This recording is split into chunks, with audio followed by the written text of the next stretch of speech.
Mga katrops, welcome back ulit kayo sa aking channel Sports React PH at ngayon na ay pag-uusapan natin ang balitang kasado na ang semifinals ng 2023 FIBA World Cup Semifinals. Pag-uusapan na rin nga natin ngayon dito sa ating panibagong video ang balitang pumirma pa nga daw po ng isang taong kontrata ang dating player ng Los Angeles Lakers.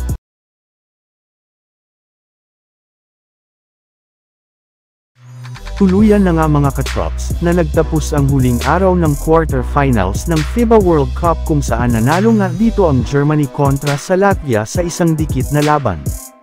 Kaya sila na nga ang kakalaban sa mainit ngayon na Team USA. Sa ibang laro naman, bagamat man nga naging dikit sa umpisa ang naging laro ng Canada at Slovenia ay lamang rin naman nga ang kalamangan dito ng Canada hanggang sa natapos ang kanilang laro.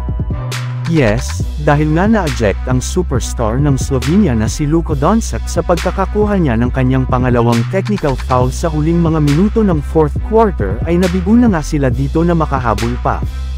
Kaya dahil nga dyan ay ang Canada na nga ang umabanti sa semifinals ng FIBA World Cup sa pamunguna ni Shai Gilgeous-Alexander na kumuha ng 31 points at 10 rebounds.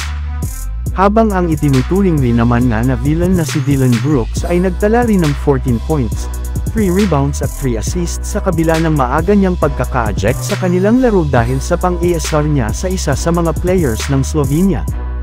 Yes, medyo nasa good mood pero naman nga si Dillon Brooks gayong sinasabayan nga talaga nito ang mga fans at players na nakikipag-asaran sa kanya. Nagdala at nagsuot pa nga ito ng boxing glove habang hinihintay niya sa hallway ang kanyang mga kakampi para makipagbiruan matapos ang kanilang matagumpay na pagkapanalo kontra sa Slovenia. At sa pagkakapanalo ngang ito ng Canada ay sila na nga ang kakalaban sa mainit-init rin na kupunan ng Serbia na tinambakan pa lang naman nga noong nakaraang araw ang Lithuania.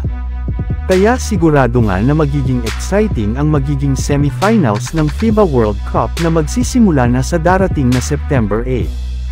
Habang dumiretso naman tayo sa ating sunod na pag-uusapan ngayon sa balitang pumirma pa nga daw po ng isang tong kontrata ang dating player ng Los Angeles Lakers. Matapos nga ang ilang linggong pananahimik ng mga players at team sa NBA ngayong off-season ay bigla na lamang nagsunod-sunod ngayong araw ang pagpirma ng kontrata ng kanilang mga players.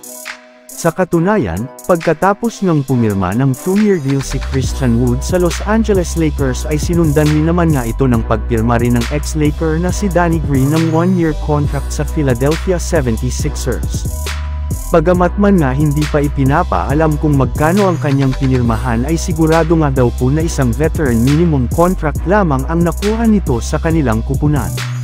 So yun lang nga mga katrops ang handog ko sa inyong storya ngayong araw. Sana nag-enjoy kayo. Please like and subscribe my YouTube channel Sports React PH para sa iba pang storya at update patungkol sa NBA. Kita-kits muli sa ating susunod na video.